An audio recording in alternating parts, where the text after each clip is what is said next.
বলবো না, আমি কথা বলবো না। জগন্নাথ বিশ্ববিদ্যালয়ের শিক্ষার্থীরা যেই দাবি নিয়ে এসেছিলেন, গতকালকে রাতে আমার সাথে কথা হয়েছিল যে আমরা আজকে রাত্রে বসবো। আরেকটা কথা হয়েছিল যে আগামীকালকে শিক্ষা উপদেষ্টার সাথে কথা হবে।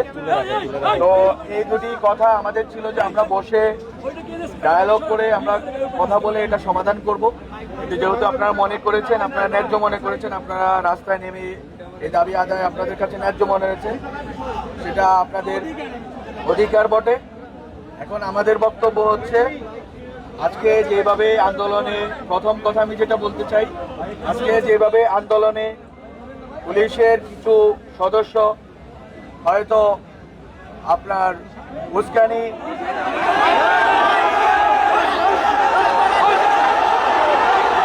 শেষ করতে দেন, কথা শেষ করতে দিতে হবে।